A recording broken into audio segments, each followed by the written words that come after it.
Hi, this is my review of the Symbaroum starter set, Treasure Hunts in Davokar. This contains everything to get you started in the Symbaroum Dark Fantasy role-playing game. When you purchase this starter set, you get pre-made characters, an adventure compendium, digital maps, and the starter set rulebook, of course.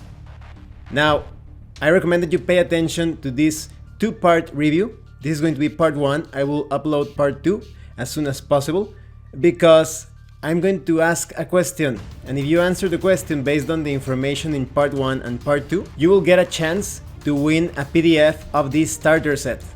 So keep that in mind as you watch this review.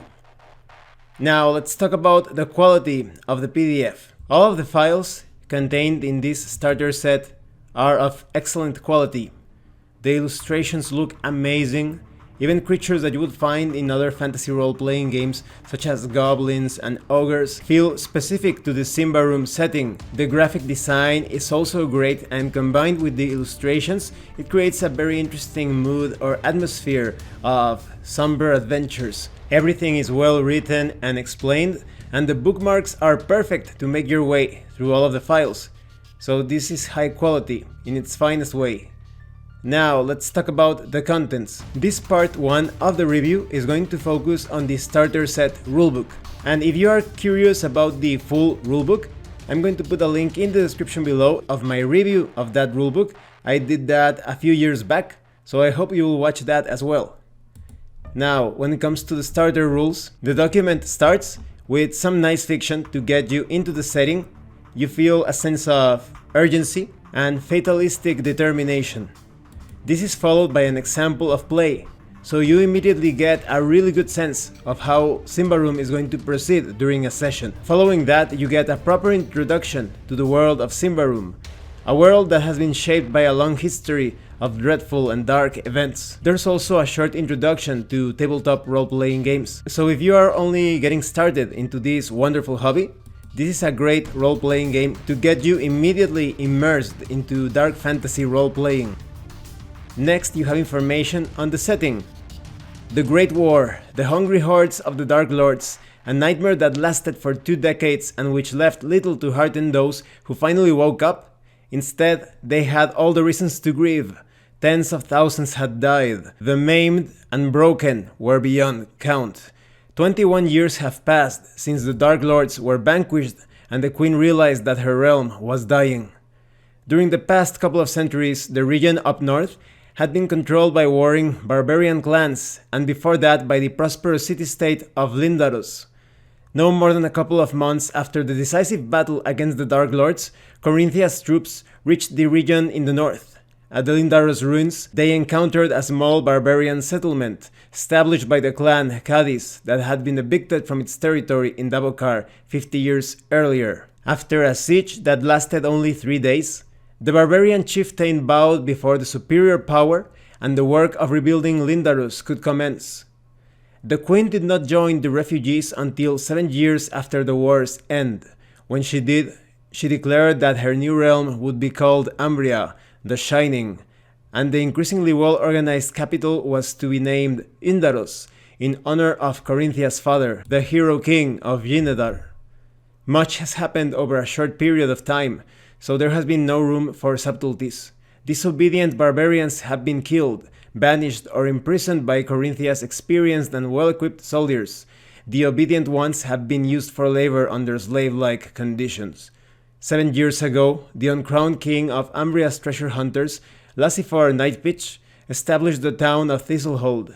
The construction was largely financed by the reward Lassifor had received for an armful of dried twilight thistle, a rare herb, allegedly powerful enough to aid the gravely ill Avesina, mother of Queen Corinthia.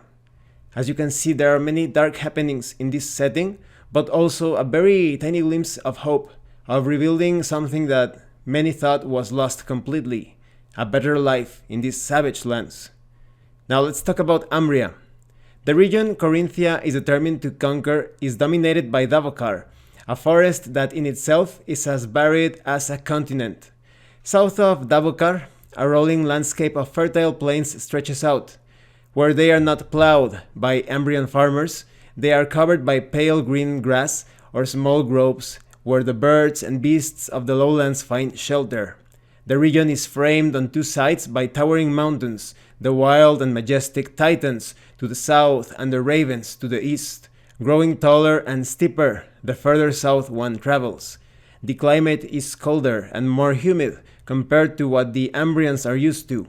Damp winds from the southern oceans climb over the Titans and are not the least embarrassed to drown Ambria in heavy rains, especially during the autumn. Then we have information on Davokar. To produce a summarized account of Davokar Forest is a challenge, partly because of its varied and changeable character, partly because so much of it is yet to be reliably mapped. For several centuries, the barbarian clans have kept to the outer areas of the forest, from the edge to about 4 days' march inwards. The reason for this is said to be twofold.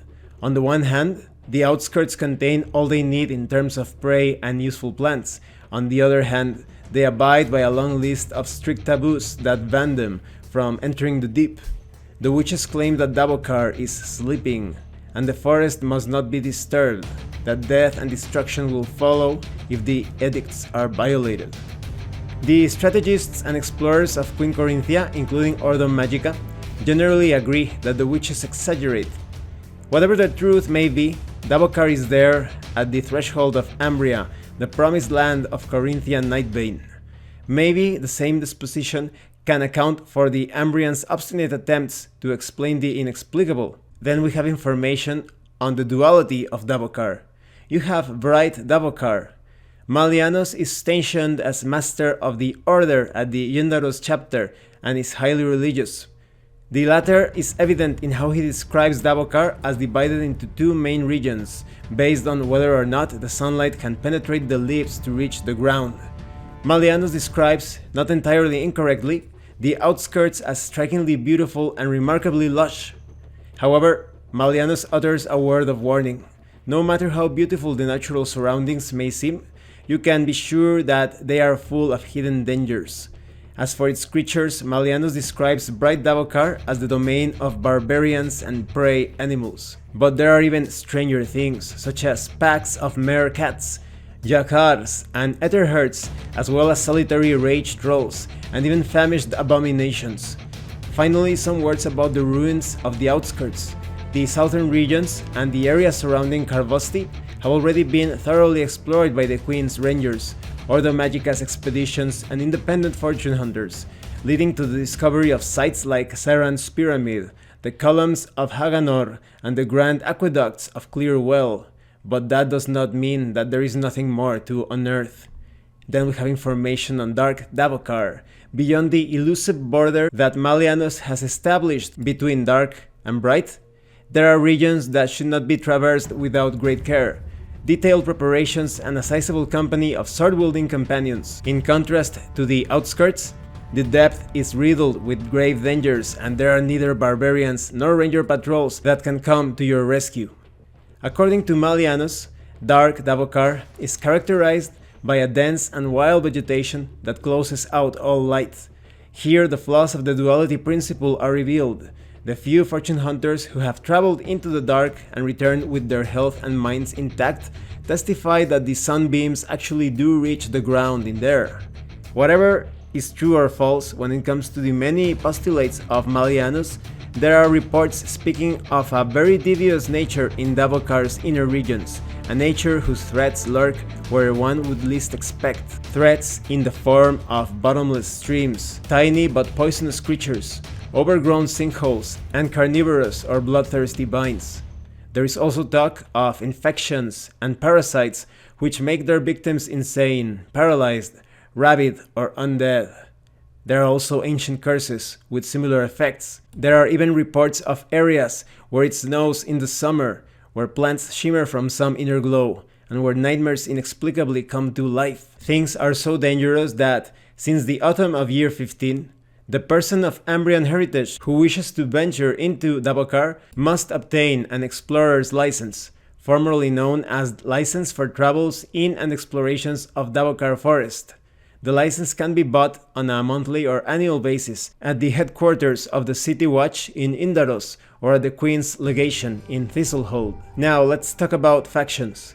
In general terms, the most powerful factions of Umbria and Davokar can hardly be described as harmonious. Power struggles are frequent within and between the factions, and the goals of individual leaders may both alter with time and be contested by subordinates. We have the Queen and the nobles.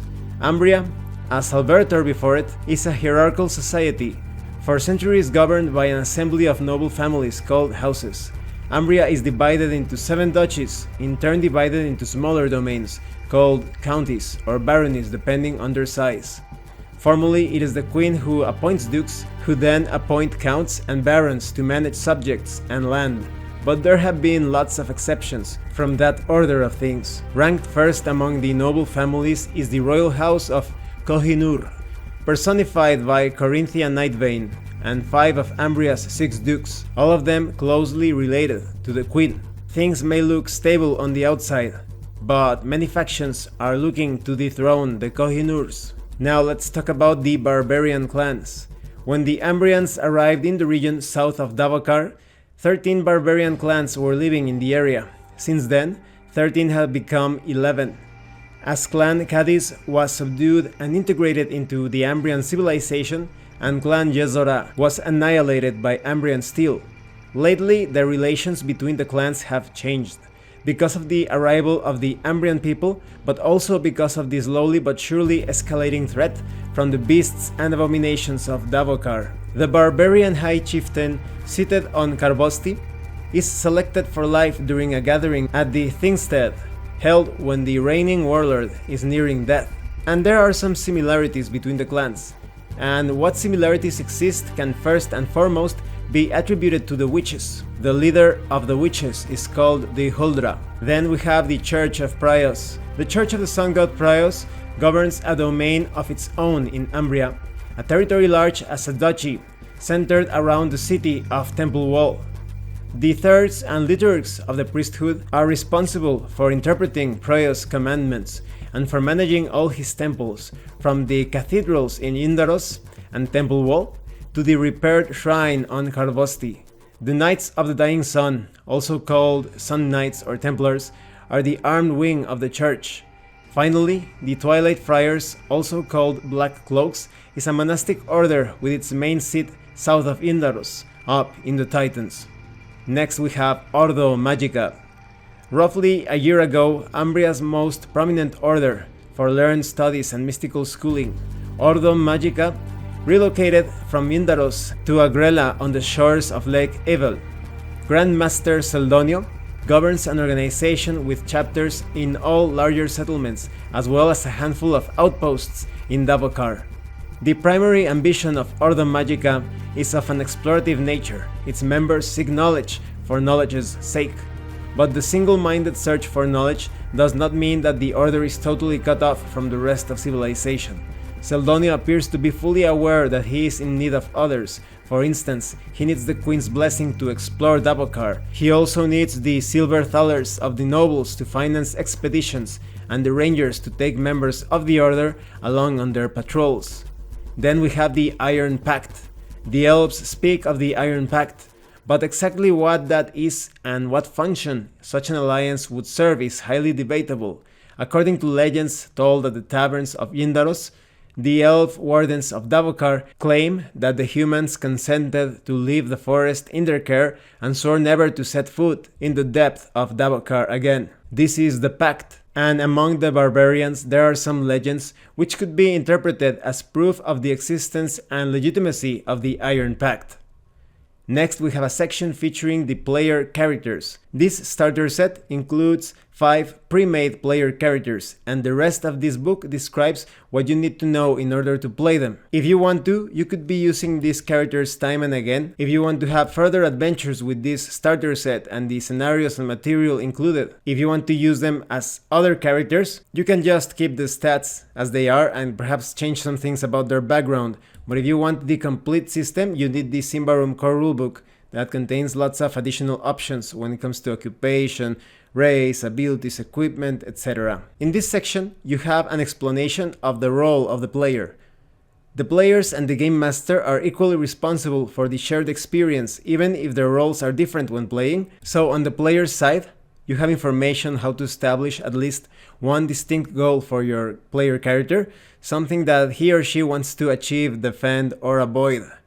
You also have information how to portray your character, how to initiate scenes, develop your character, and describe future plans for the campaign. This all works in harmony with the direction provided by the game master. Now let's talk about attributes in the Symbaroum system. There are things known as success tests, and to be successful at one of these tests, you need to roll equal to or lower than an attribute that is related to a particular test.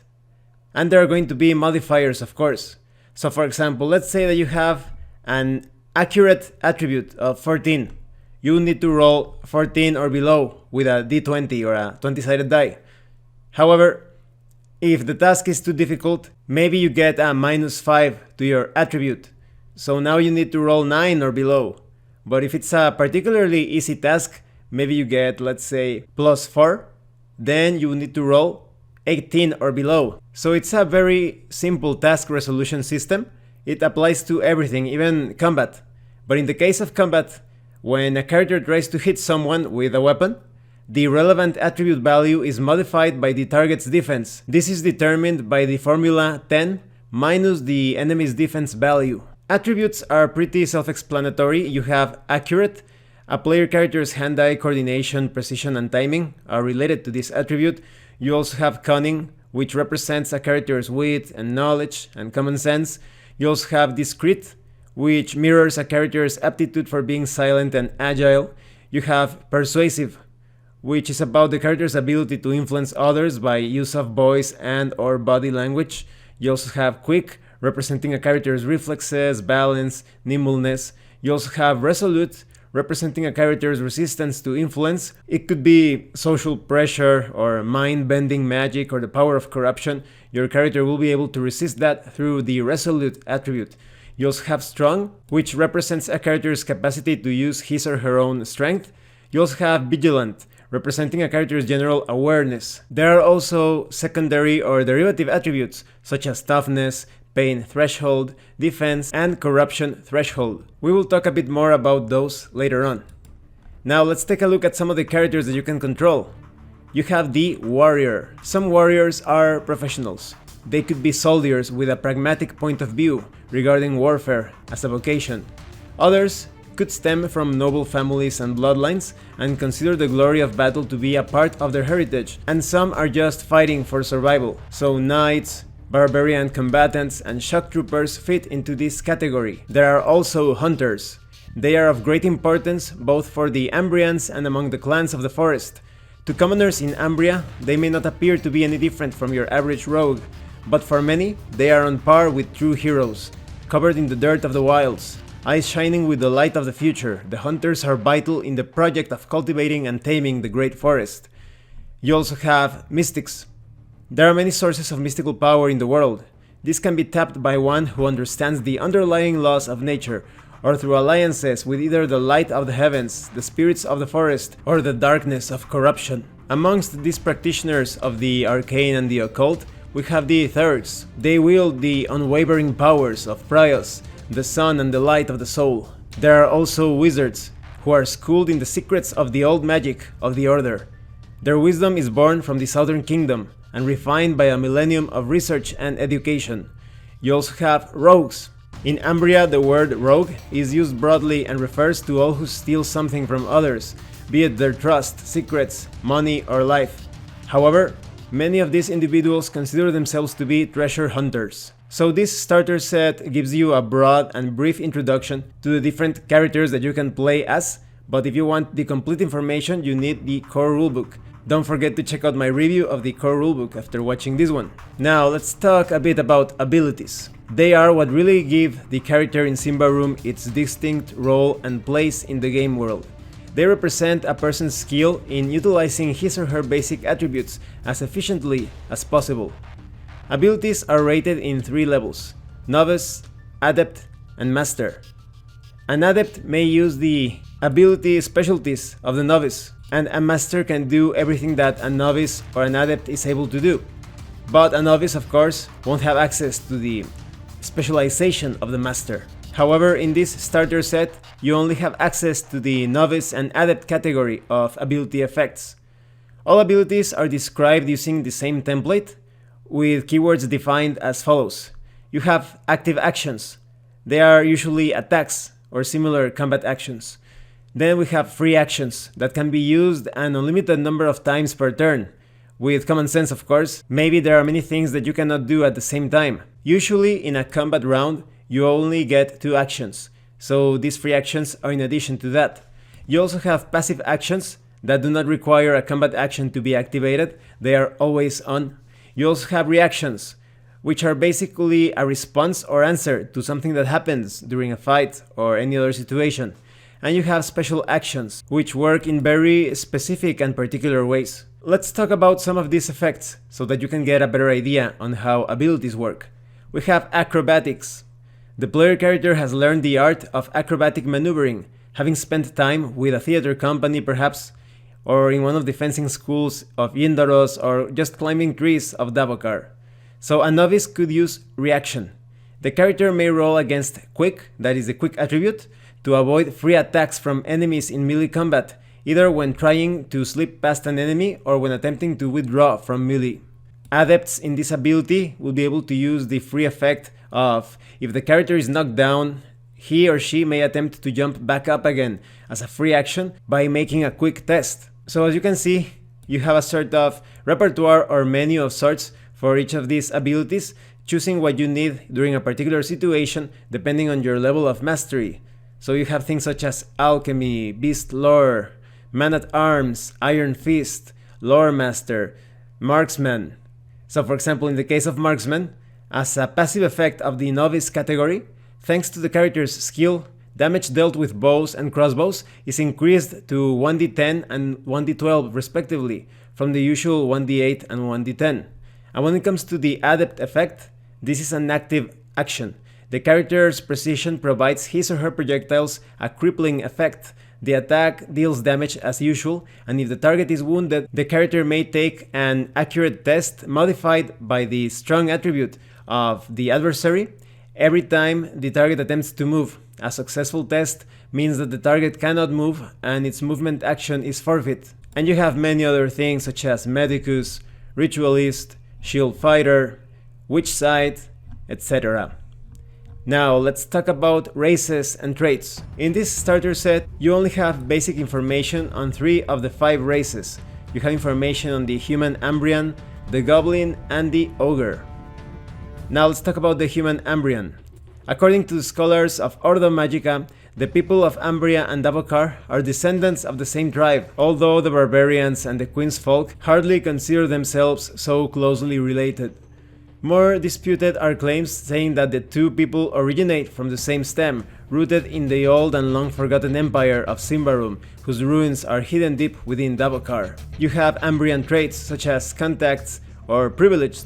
You have a sample of Ambrian names as well, such as Aro or Beremo for male Ambrian names, or Avecina and Elindra for female Ambrian names.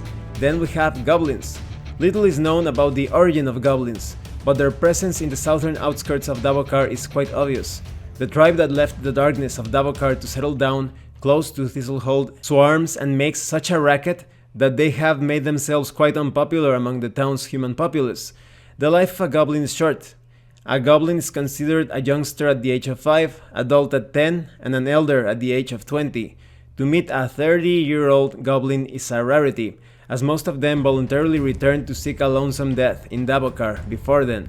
You have traits such as short-lived, pariah, and survival instinct. When it comes to goblin names, you have names such as Alfbolg and Barra for goblin names, and and Fossa for goblin female names. And then we have details on ogres. Ogres are solitary and odd creatures that come wandering out of the depths of Davokar, fully grown but devoid of memories and with no sense of identity. It is up to the humans or goblins who eventually take them in to give them a name and teach them the ways of the world. The tales told of ogres vary from being hilarious through mystical to horrific. What is known is that the witches of Davokar sometimes take ogres under their wings and raise them to be guards and servants. I think that the ogres in Symbaroum are some of the most original ogres in fantasy. Just taking a look at their illustrations, you can see that they break these stereotypes. These look quite monstrous, perhaps even a bit nightmarish, but with a certain sadness to them as well. They have traits such as long-lived, and pariah, and robust. When it comes to ogre names, because ogres seem to lack any given names and are therefore nicknamed by people around them, they usually have nicknames such as ugly, angry, gawky, or freak. Now let's talk about traits. They are the representative features that will give you some thematical and mechanical elements to work with as you choose your species and races. And remember, this starter set only contains the Ambrian humans, the ogres, and the goblins. If you want to play as the barbarian humans and the changelings, those are contained in the core rulebook. You have things such as long-lived. Once adulthood is reached, the aging process of the character slows down. This is mostly a roleplay or thematical sort of trait, but you have things such as contacts. The character has served within a special organization or traveled far and wide, and has therefore spun a wide web of contacts. So this is going to help you in your persuasion rolls, and to be quite resourceful. You also have robust. The character belongs to a race of creatures that are naturally tall and often continue to grow their entire lives. But there are variations, some grow quickly, others more slowly, while some hardly seem to grow at all. So this one is going to make you sturdy, and you will be able to deal more damage, but at the same time you are easier to hit because you are a larger target. You also have survival instinct. The character belongs to a race with a powerful life force and an equally powerful will to survive. For some individuals, this energy shows itself in clamorous hollering and an acute restlessness. For others, it manifests itself in a more useful survival instinct. You actually have a novice and an adept effect for this trait. In the case of novice, you have a free action. Thanks to its explosive survival instinct, the character may perform one extra movement action once per scene. When it comes to the adept reaction, the character trusts his or her instincts and has learned that rolling with the punches often saves your life. And this is going to provide you with a bonus to your armor. These are just some of the traits, and then we have information on tradition and powers.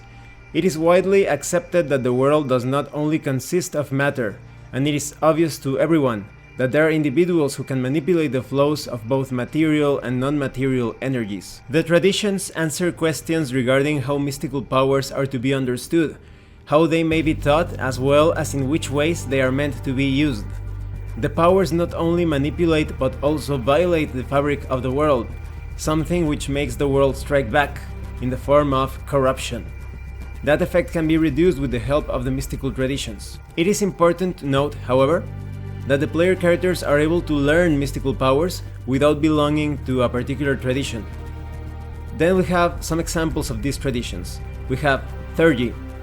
Theurgy is nowadays understood as the teachings of the mystical force that radiates from the sun, and which burns at the heart of the human spirit. Its powers are only found among the most loyal worshippers of the light, the chosen champions of Freos. Theurgy is an ancient tradition, first developed by the priesthoods devoted to the gods of old. It is disputed among scholars and the learned whether witchcraft is older than Theurgy, or if it is the other way around. You have information on the titles of Theurgy, and details on how a Theurge could be corrupted.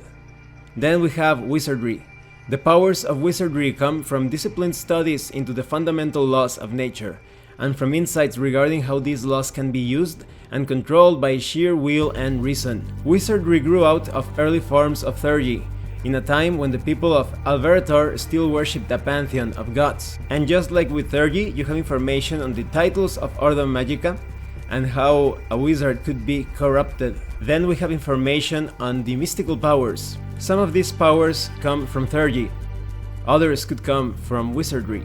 You have information on the powers themselves, but also their ongoing effects, and when it comes to concentration, If a mystic suffers damage while using a power with a potentially ongoing effect, he or she must make a resolute test against damage in order to stay focused. There are powers such as confusion.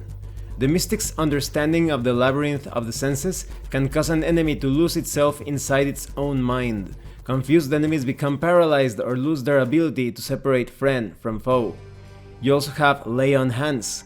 The secrets of life lay bare for the mystic, and with them follows the power of healing, often interpreted as a gift from whichever deity the mystic adheres to. There's also holy aura. The mystic can send out a life-affirming aura that harms abominations and the undead. At higher levels, it can also provide healing for living creatures. There's also information on mystical rituals. They are time-consuming spells that take at least 1 hour to perform. If properly used, a ritual can be a powerful problem-solving tool. Each tradition has developed a variety of distinctive practices, and it can be difficult for members of other traditions to acquire knowledge of specific rituals. You have things such as command confession.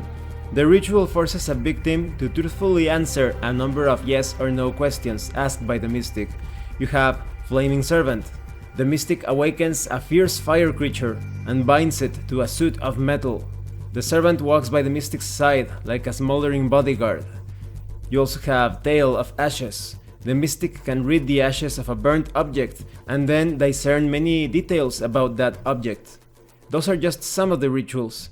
Now let's talk about combat rules. These work exactly like any other test. They are based on your attributes. It's a specific attribute tied to an action that you are carrying out in battle. You will have to make tests using different attributes. You will have to roll a specific number or below that. And this is going to be modified by a penalty or by a bonus depending on your attacks, some buffs that are being applied to you, the sorts of enemies that you are attacking, etc. So you have information on the turn order, how it is much better to start combat with weapons ready, otherwise you're going to be wasting an action to draw them. There's also information on how to carry out a surprise round, maybe one group ambushes the other. Now, when it's your time to act during combat, and this is determined by the highest quick attribute, you can carry out 2 actions, one combat action and one movement action. A combat action is usually an attack, or a similarly involved action. The attack in most situations consists on an accurate test modified by your enemy's defense, while a movement action could consist on reaching the enemy to engage it in melee combat, taking a flanking position, moving past an enemy to reach some sort of objective, but you could also spend your movement action to do other things like switching weapons, or drinking or applying an elixir to yourself. Now when it comes to reactions, they are quick responses or follow-ups to other actions or circumstances. They can be performed at any time during the turn and are not tied to the character's initiative. An often used type of reaction is the defense test. You are allowed to attempt to defend yourself against all attacks that your character is aware of. The character's defense is usually based on the quick attribute, but this could be modified by your armor or by you carrying a shield. When a character is attacked, and remember this is a role-playing game where the game master usually doesn't make any rolls. At least when it comes to actions, he could be rolling for tables in some particular scenarios. But when a player character is attacked, the player makes a defense test, modified by the accurate attribute of your opponent. If the test succeeds, you avoid or dodge or parry the attack, and if you fail, you're going to take damage. It's also important to note that there could be some situations when your character, or the enemies, will have the opportunity to make a free attack with his or her weapon. Like for example, maybe you are using a long weapon, or an enemy is trying to flee from an ongoing combat, or an enemy tries to run past you. This could trigger or activate a free attack. Now let's talk about damage and healing. Damage lowers the victim's toughness, and a creature dies when its toughness reaches 0, unless it is a player character, in which case he or she is regarded as dying instead. And there is also the pain threshold. A character's pain threshold is half of the character's strong value, rounded up. The actual strong value is used to calculate this figure even if it is lower than 10. When a creature suffers damage that exceeds this pain threshold from a single attack, and after armor has been subtracted from the damage value, one of the following things happens.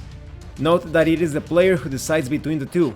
both for the character when it suffers the damage, as well as the enemy if it is the character that inflicts the pain. So when this happens, the affected creature is knocked to the ground and has to get up, or the one who deals damage is allowed to perform an immediate free attack against the affected creature.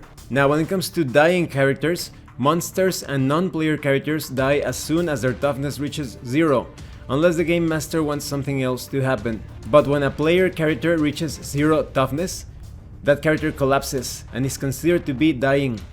At this point, the character cannot help himself or herself in any way. Each turn thereafter, the player is forced to make a death test, rolling a d20 on the character's initiative.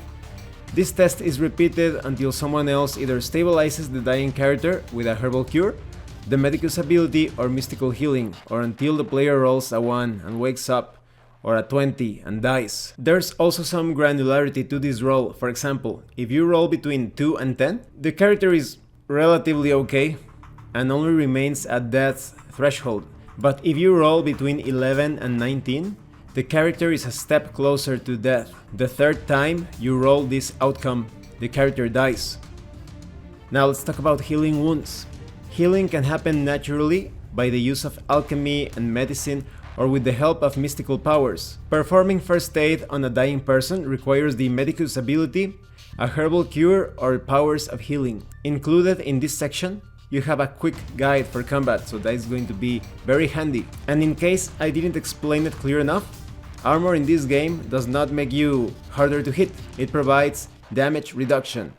When you suffer damage, you're going to be granted protection by the specific armor you are wearing. Then we have a section detailing other rules, for example how to handle time within the game, how to establish scenes, interludes, turns, how to solve problems through the use of tests, making those attribute checks, applying difficulty modifiers such as penalties and bonuses, how to carry out extended problems, which require a series of successful rolls.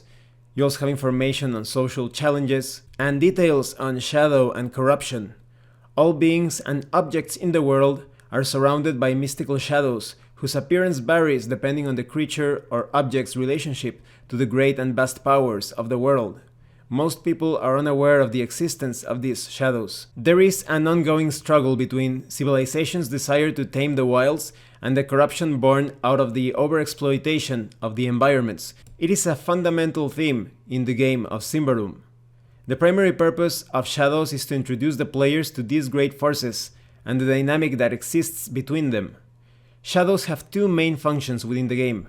First, individuals with the Witch Sight ability can see through deception and deceit by actively using this ability, and second, the game master can use this element to infuse the world with both life and soul, and to portray these grand and obvious conflicts in a more personal and spiritual way.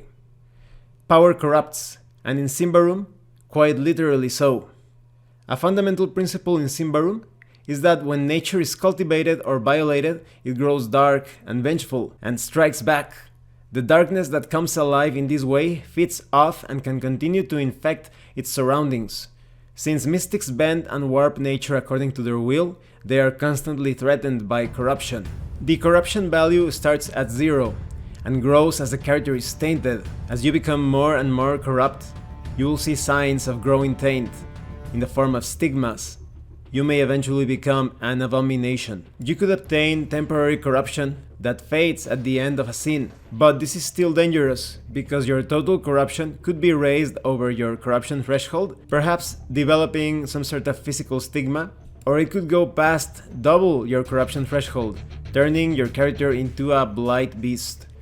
Some actions that could give you temporary corruption could be using a mystical power or ritual, or taking damage from certain abominations. But there is also permanent corruption. This is a lasting alteration of the character's essence and inner being. When permanent, this corruption does not fade away when the scene ends, and therefore it is much more dangerous. You could be permanently corrupted by binding an artifact to yourself to be able to use its powers, or when you learn a mystical power or ritual, or when you accumulate too much temporary corruption. When it comes to stigmas, maybe you develop festering wounds that do not heal, or maybe your skin becomes discolored and you see blemishes and rashes appearing on your body, and perhaps your breath stinks of sulfur. Now there are details on the change of shadow. A creature's shadow reflects its increasing level of corruption, and the Witch Sight ability can be used to reveal this. Technically, a corrupted creature has two shadows, one representing its base color and one representing the taint.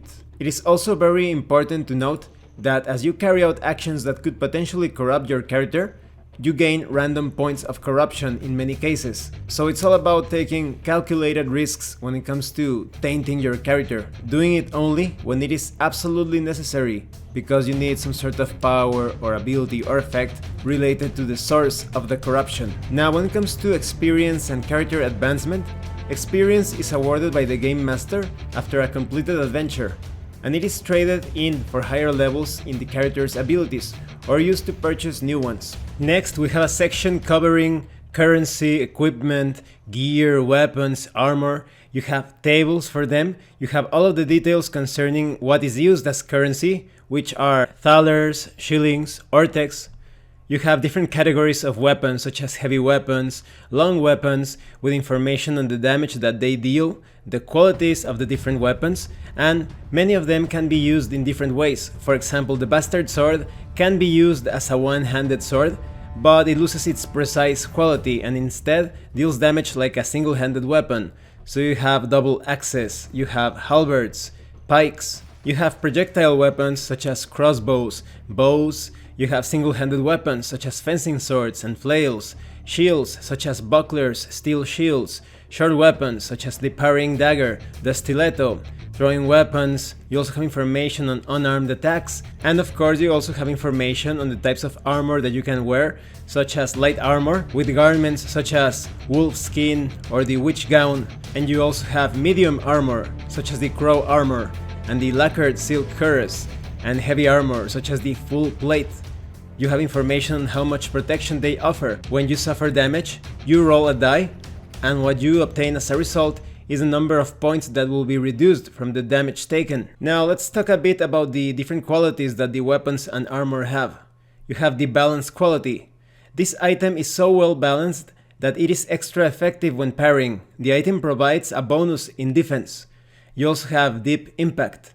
The weapon has qualities that make it even more deadly. Maybe its blade can pierce armor more easily, or the weapon itself is so massive that it gets extra crushing power. Either way, the weapon deals additional damage.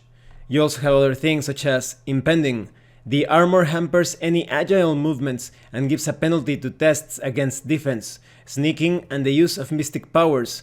The penalty depends on whether the armor is light, medium, or heavy. And you have many other things such as precise, short, cumbersome, or jointed. After that, you have information on goods and services, all sorts of alchemical elixirs to cure various ailments and status effects. You also have lists and tables of clothes, equipment, general equipment such as pocket mirrors, snares, tents, and torches. You also have tools such as hammers, mining picks, shovels. There are also containers such as the backpack, coin purses, belt pouches, a list of services offered by bodyguards, cartographers, inns. You can even hire someone to do mystic rituals for you. Then we have information on mystical artifacts.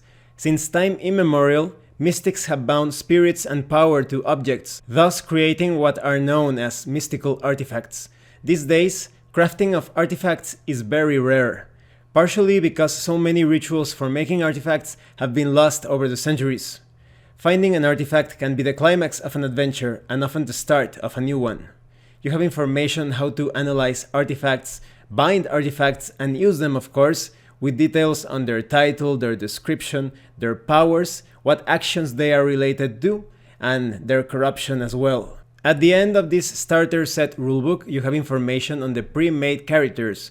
They have extensive background information, you have details on their common goal and their own personal goals as well, so it's going to be very easy to use them in different adventures and establish adventure hooks and adventure seeds related to the backgrounds of these characters. And as I mentioned earlier, This starter set rulebook does not contain the complete information for the character creation process. You need the full rulebook for that, but it is very easy to reskin these pre-generated characters with new background information, new goals, different details concerning their appearance. In that way you could look at these player characters as templates to use in many other adventures, especially considering the material contained in the Adventure Compendium book that is also included in this starter set. I will be reviewing that one in part 2. Well, this concludes part 1 of the review. If you have any comments or questions, please let me know. Thank you for watching this part, and thank you so much to those who have been supporting the channel by sending drive-thru RPG gift certificates. If anyone else wants to further support the channel, the information on how to do that will be in the description below. I will be working to finish part 2 as soon as possible. I will put a link to it in the description below when it's ready. Remember to check out that part of the review to know how you can win a copy of this starter set in PDF format. Once again, thank you and see you later.